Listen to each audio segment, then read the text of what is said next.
नमस्कार दोस्तों, मैं मनीष श्रीवास्तव। मनीष की वीडियो में आपका हार्दिक स्वागत करता हूं। कैसे हैं आप? होप करता हूं कि आप सब अच्छे होंगे। तो आज लेकर आया हूं कक्षा 12 का बहुत ही बेहतरीन टॉपिक ग्रामर का। कुछ भाई बहनों ने डिमांड किया कि सर जिस तरीके से एनिमेटेड वीडियो है, टेक्स्ट बुक पढ़ पा रहे हैं, वैसे अगर आप ग्रामर पढ़ा देते तो बहुत अच्छा होता। तो आज का सेशन बहुत ही प्यारा है बच्चों, ग्रामर की। कमर कसिए और हो जाइए तैयार। आज का सेशन आपका ग्रामर है। मैं आपको बताना चाहता हूँ कि कक्षा 12 में सेक्शन सी ग्रामर, जो कि आपको 25 मार्क देता है, जिसमें 12 टॉपिक आपके पढ़ने होते हैं। पहला होता है टेंस, दूसरा वाइज होता है, तीसरा नरेशन होता है, चौथा सेनानिम होता है, पांचवा एंटानिम होता है, फिर होमोफोन्स होता है, फिर सिंटैक्स होता है, फिर सिंथेसिस होता है, फिर ट्रांसफॉर्मेशन होता है, फिर फिगर ऑफ स्पीच होता है, फिर वर्ब वर्ड सब्स्टिट्यूशन होता है, फिर आइडम एंड फ्रेसेस होते हैं। तो ये 12 टॉपिक हैं जो कि आपको पढ़ने पड़ेंगे। You can gain value 25 mark according to your section C when you know what is the importance of grammar in English quotation। जब आप जानोगे अंग्रेजी में ग्रामर क्या होता है तो आप कक्षा 12 में होगे तो आप 25 नंबर पा जाओगे मेरे भाई और बहनों। तो आज का टॉपिक आप देख पा रहे होगे, डिजिटल बोर्ड पर आपके सामने है, वह है इंग्लिश ग्रामर का बहुत ही बेहतरीन टॉपिक सिंटैक्स। आखिर ये है क्या, इसके बारे में बात करते हैं। सिंटैक्स का मतलब होता है वाक्य विन्यास, या इसी को हम कहते हैं वाक्य रचना। कोई भी सिंटैक्स है, उस सिंटैक्स में जो कोई भी बातें कही जाएंगी, वो बातें अगर सही तरीके से कही जाएंगी तो उसे सिंटैक्स कहेंगे। जैसे छोटा भाई है, फिर उससे बड़ा है, फिर उससे बड़ा है, तो शादी पहले किसी की होती है? बड़े भाई की होती है। फिर उससे छोटा जो होगा उसकी होगी, फिर उससे छोटा जो होगा उसकी होगी। ऐसा नहीं है कि दूसरे नंबर वाले की शादी हो जाए, तीसरे नंबर वाले की हो जाए, पहले नंबर वाले की शादी ना हो। तो शादी जिस तरीके से नंबर वाई नंबर वैसी है, वैसे ही कोई भी वाक्य होता है तो उस वाक्य में क्या चीज़ पहले आनी चाहिए, उसके बाद क्या आना चाहिए, उसके बाद क्या आना चाहिए, इसी टॉपिक को सिंटैक्स कहते हैं। हिंदी में इसी को वाक्य विन्यास या वाक्य रचना कहते हैं। इसका एक शॉर्ट फॉर्मेशन है, जिसे SHMO कहते हैं। यस का मतलब होता है सब्जेक्ट, एच का मतलब होता है हेल्पिंग वर्ब, एम का मतलब होता है मेन वर्ब, और ओ का मतलब होता है ऑब्जेक्ट। सब्जेक्ट का मतलब कर्ता होता है, और एच का मतलब हेल्पिंग वर्ब यानी सहायक क्रिया होता है, एम का मतलब मेन वर्ब यानी मुख्य क्रिया होता है, और ओ का मतलब ऑब्जेक्ट होता है। तो इस टॉपिक में according to subject we can talk to you, हम सब्जेक्ट के अकॉर्डिंग आपसे बात करेंगे और सब्जेक्ट के अकॉर्डिंग आपके नियम कानून को जानेंगे। तो ये था छोटा सा इंट्रो। आइए शुरू करते हैं इस प्यारे सेशन को बिना देर किए। तो चलो शुरू करते हैं। ये तुमको इंतजार में होना, देख लो इधर तो एक बार में होना। तो ये है आपका टॉपिक भैया सिंटैक्स। इसका मतलब होता है वाक्य रचना, या इसी को वाक्य विन्यास कहते हैं। कभी एग्जाम में पूछेगा कि सिंटैक्स को और किस नाम जानते हैं, तो हम कहेंगे सिंटैक्स को हम सब्जेक्ट वर्ब एग्रीमेंट कहते हैं। सब्जेक्ट में होता है कर्ता, वर्ब में होता है क्रिया, और एग्रीमेंट में होता है सहमति।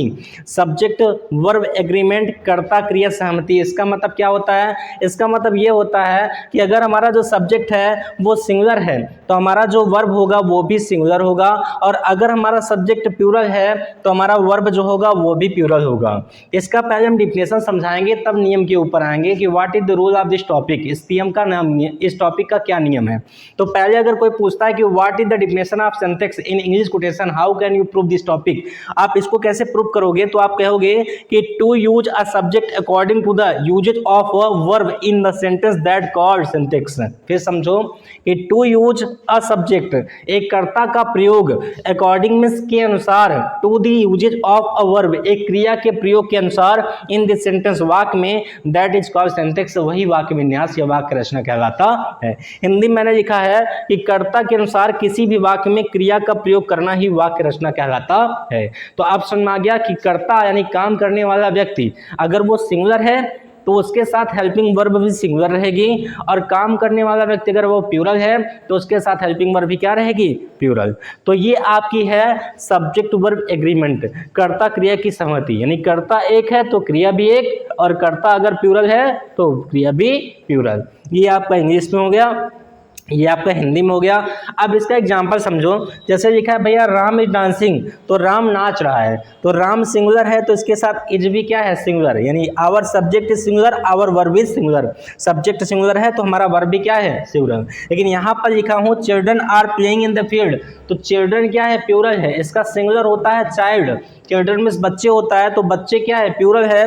तो अगर सब्जेक्ट प्लूरल है तो हमारा वर्ब आर भी क्या है? बच्चा, प्लूरल है। तो राम यहाँ पर सिंगुलर था तो इसके साथ इज हेल्पिंग वर्ब सिंगुलर है, अगर चिल्ड्रन यहाँ प्लूरल है तो इसके साथ आर यहाँ पर प्लूरल है। तो आपके समझ में बात आ रही होगी।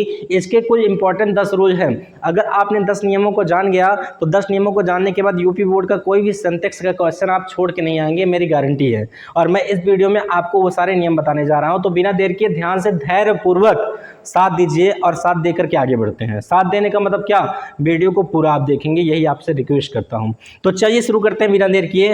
What is the first rule of this topic. इस टॉपिक का पहला नियम क्या है? इस टॉपिक का पहला नियम यह है कि जब दो वाक्य आपस में कंजक्शन एंड के द्वारा जोड़ा जाता है, अगर कोई दो वाक्य हैं, दोनों वाक्यों को कंजक्शन एंड से जोड़ा जाता है और पहले वाक्य के कर्ता के पहले, यानी कोई पहला सेंटेंस हो, उस सेंटेंस में जो कर्ता यूज होगा उस कर्ता के पहले आर्टिकल द लगा हो, तो उस वाक्य में हमेशा सिंगुलर हेल्पिंग वर्ब लगेगी। कहने का मतलब यह है कि Ram is going and Sita is going there.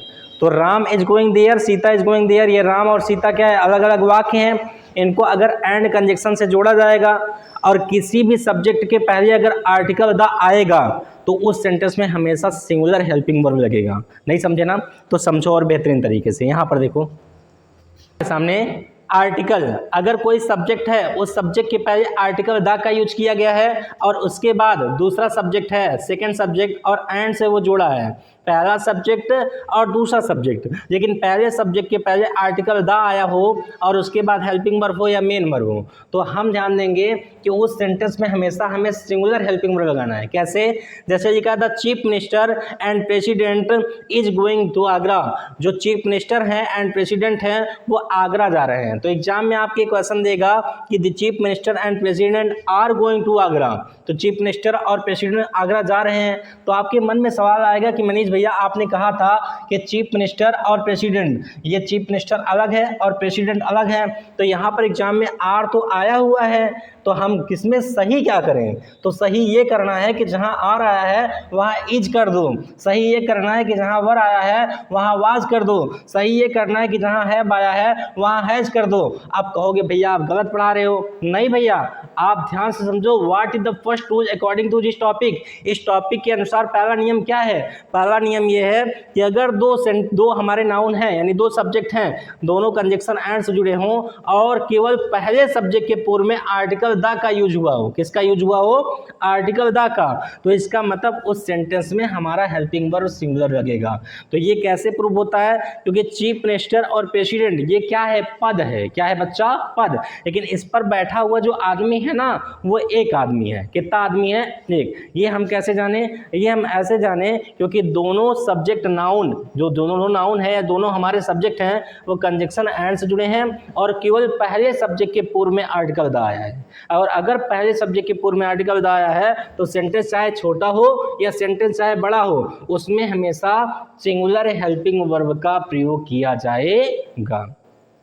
एक छोटे से शब्द में समझाऊं कि अगर कोई वाक्य में दो सब्जेक्ट आते हैं, दोनों कंजक्शन एंड से जुड़े होते हैं और केवल पहले सब्जेक्ट के शुरुआत में आर्टिकल द आएगा, तो उस सेंटेंस में चाहे सेंटेंस छोटा हो चाहे सेंटेंस बड़ा हो, हमेशा हम सिंगुलर हेल्पिंग वर्ब का यूज करेंगे। यानी अगर वहाँ आर होगा तो इज कर देना, वर होगा तो वाज कर देना, हैज होगा तो हैव कर देना। कितना सिंपल है बच्चा। अब देखिए इसका सेकेंड रूल इसका जस्ट अपोजिट है। क्या है? कि जब दो वाक्य आपस में कंजक्शन एंड से जुड़े हों और दोनों वाक्यों के सब्जेक्ट के पहले आर्टिकल द आवे, तो उस वाक्य में हमेशा प्लूरल हेल्पिंग वर्ब लगाते हैं। अभी तक क्या था कि दोनों आपस में एंड से जुड़े हों और पहले के शुरुआत में आर्टिकल द आएगा तो सिंगुलर करना है, लेकिन कह रहा है कि जब दोनों आपस में जुड़े हों एंड से, लेकिन दोनों के पहले आर्टिकल द आया है तो उसमें हमेशा प्लूरल हेल्पिंग वर्ब लगाएंगे। जैसे आर्टिकल द सब्जेक्ट पहले के पूर्व में आया हो और एंड से दोनों सब्जेक्ट जुड़े हों और सब्जेक्ट सेकंड जो हो उसके पहले भी आर्टिकल द आया हो, सब्जेक्ट जो फर्स्ट हो उसके पहले भी आर्टिकल द आया हो, तो इसका मतलब कि ये आदमी अलग है और ये आदमी अलग है। लेकिन अगर एक ही सब्जेक्ट के पहले आर्टिकल द आएगा तो ये आदमी एक है और ये आदमी आदमी एक हैं। तो ये रूल नंबर फर्स्ट में पढ़े थे। और रूल नंबर सेकंड में क्या है कि दो सब्जेक्ट आपस में जुड़े हैं और दोनों के पहले आर्टिकल द आया है तो हमेशा प्लूरल हेल्पिंग वर्ब लगाएंगे। जैसे the singer and the dancer have died in a car accident, जो आपके सिंगर यानी गायक थे और आपके जो डांसर थे वो एक कार के एक्सीडेंट या कार के दुर्घटना में मर गए। कार के दुर्घटना में क्या हुए, मर गए। ये बात अगर कही जा रही है तो दोनों सब्जेक्ट के पूर्व में बीच में एंड आया है और इसके भी पहले द आया है और इसके भी पहले द आया है। तो ये सिंगर वाला आदमी अलग है और डांसर वाला आदमी अलग है। अगर एग्जाम में ऐसा दे देगा तो यहाँ पर हैज होगा तो हैव कर देना, वाज होगा तो वर कर देना और अगर यहाँ इज होगा तो आर कर देना। सिंपल सी बात। पहला और दूसरा नियम में इतना समझना है कि ये दो सब्जेक्ट हैं, एंड से जुड़े हैं, पहले की स्टार्टिंग में द आएगा तो सिंगुलर वर्ब लगाना है। ये दो सब्जेक्ट हैं, दोनों एंड से जुड़े हैं, इसके पहले भी आर्टिकल द आया हो, इसके पहले भी आर्टिकल द आया हो तो उसमें प्लूरल हेल्पिंग वर्ब लगाना। तो फर्स्ट और सेकंड रूल हो गए। अब बचते हैं 8 नियम। 8 नियम में तीसरा नियम क्या है देखो ध्यान से समझो, लेकिन उसके पहले इसमें बताओ क्या गलती है। The poet and the writer has been awarded, जो पोएट थे और जो राइटर थे उनको पुरस्कार किया गया, वो पुरस्कृत किए गए। तो इसको एग्जाम में दे देगा तो आपको इसमें सही क्या करना है।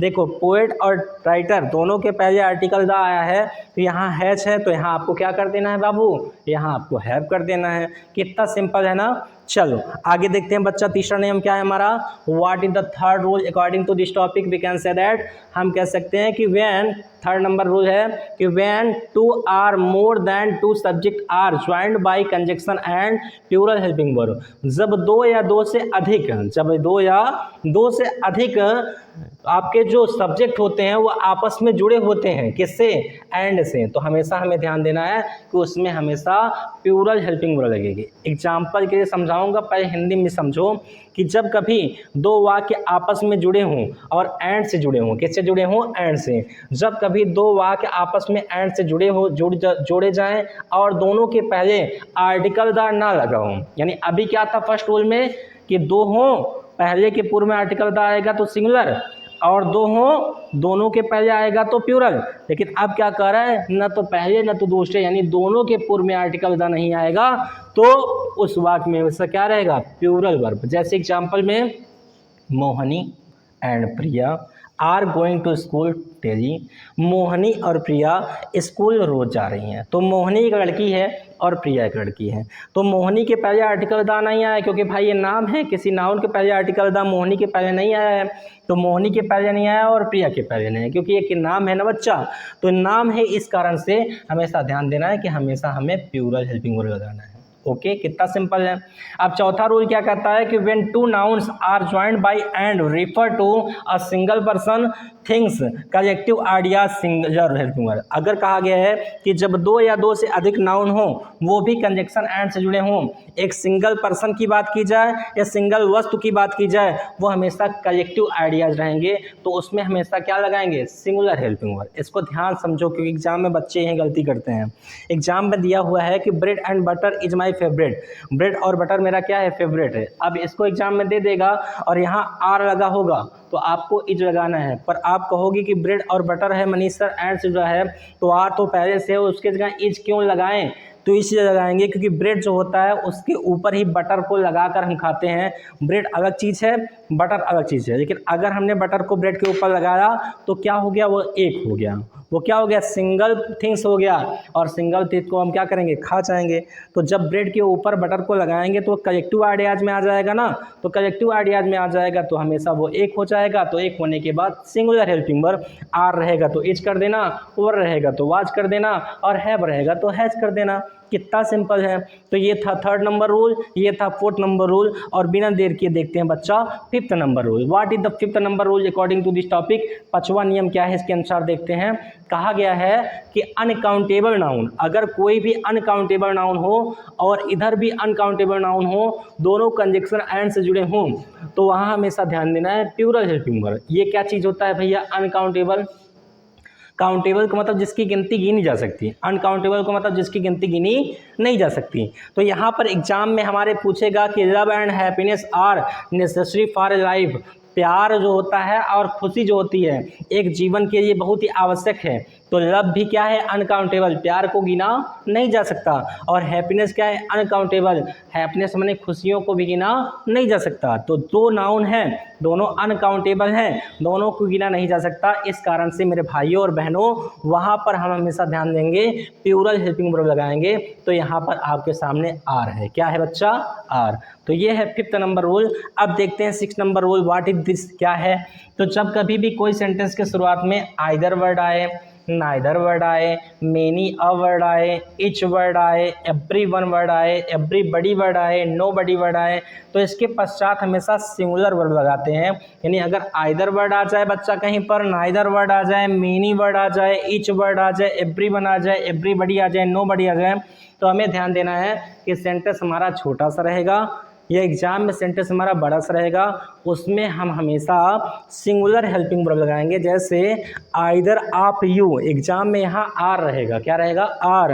Allowed to eat this apple, या तो तुम मुझे अनुमति दो इस सेब खाने की, या तो वो देगा। तो आइदर वर्ड आया है, यहाँ यू के साथ आर रहेगा एग्जाम में। तो आप कहोगे मनीष सर इसमें सही क्या करें, क्योंकि यू के साथ सब्जेक्ट में आर आता है। आप ही तो सिखाए हो सब्जेक्ट वर्ब एग्रीमेंट, तो मैं ही तो ये भी सिखाया हूँ रूल नंबर 6 में कि जब कभी आइदर वर्ड आएगा तो आया तो है, तो आइदर वर्ड आए, नाइदर वर्ड आए, मेनी वर्ड आए, ईच वर्ड आए, एवरीवन आए, एवरीबडी आए, नो बडी आए, तो उस सेंटेंस में सेंटेंस चाहे छोटा हो बच्चा, चाहे सेंटेंस हमारा बड़ा हो बच्चा, हम हमेशा हेल्पिंग वर्ब सिंगुलर लगाएंगे। तो यहाँ पर आर रहेगा तो यहाँ पर इच कर देना। ये मेरी साइन है और ये आज का डेट है। प्लीज नोट दिस टॉपिक, कृपया करके बच्चों इस टॉपिक को क्या करना है, नोट करना है।